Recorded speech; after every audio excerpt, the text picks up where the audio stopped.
Welcome to Cricket Dhamaka. We all probably know the significance of the World Cups on the game of cricket itself. They laid the very foundation for the game to become what it is today.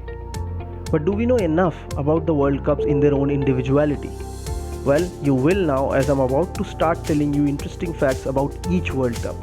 And where best to start than at the beginning itself. So here are 5 interesting facts about the first Cricket World Cup of 1975, also known as Prudential Cup. Number 1. It would seem hard to believe, well it was for me at least, that this was actually the first multi-nation tournament in the game's history. A game that started more than 100 years before this World Cup didn't see any multi-nation tournament for an exact span of 131 years before this World Cup was fathomed. Hard to digest, right? Number 2. The first match of the World Cup saw India take on England in a match at Lord's Cricket Ground, which went about in a bizarre fashion. England piled up 334 for the loss of 4 wickets in 60 overs. Yeah, this World Cup was a 60-over World Cup. In response to it, Sunil Gavaskar, while opening the innings for India, batted out the whole quota of overs, facing 174 deliveries in the process and scoring the infamous 36 not out. When asked about the same, he mentioned that he realized India had no chance of winning and thus decided to get some batting practice instead. Okay, that's some gumption to have. On the same day, East Africa ran into Glenn Turner, who faced 201 balls for his 171 not out, then the highest ODI score. New Zealand reached 309 for 5, but to their credit, East Africa batted out the whole quota of overs, scoring 128 for 8. India and East Africa then moved on to Headingley for their next league match. Number 3. India got their first ODI victory in the next game itself, when they faced East Africa for their next league match.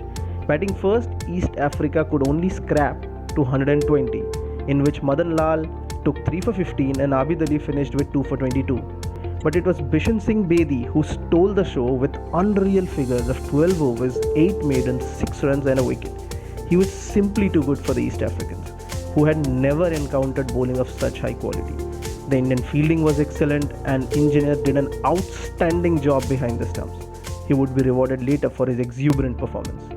The chase was a simple one, with Indian openers Sunil Gavaskar and Farooq Engineer chasing the total down in 30 overs without losing a wicket.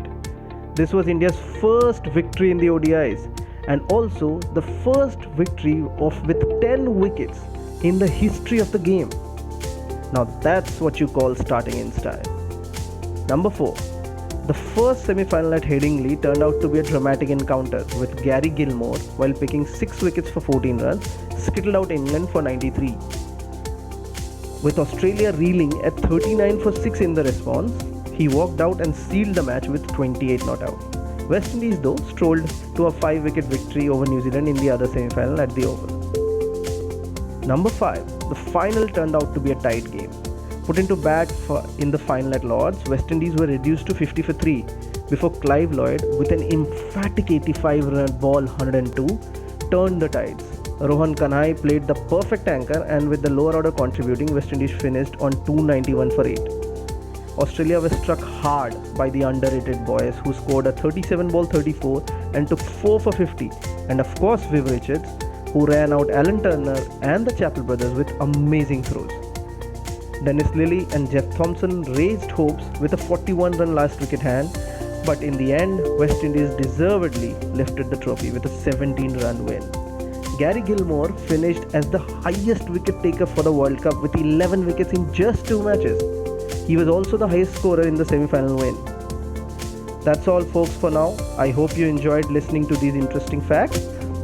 I would like to leave you with a small clip of Gary Gilmore's fantastic performance of 6 for 14 in the semi-final. Now it's Gary Gilmore, his second over of the day to Amos. Well bowled, and that's out! What a good delivery! Middle here and having to use the same wicket again. And he's bowled him. And Gilmore having... And that's a brilliant catch. Nelson Case. He's out, no shot. Well, that's a sad way to go. There's another one whipping through, and he's out. Keith Fletcher, LBW. And he's out! Another one gone, Alan Knott. If you liked the video, please like, share, comment and subscribe to my channel. More such videos are to come.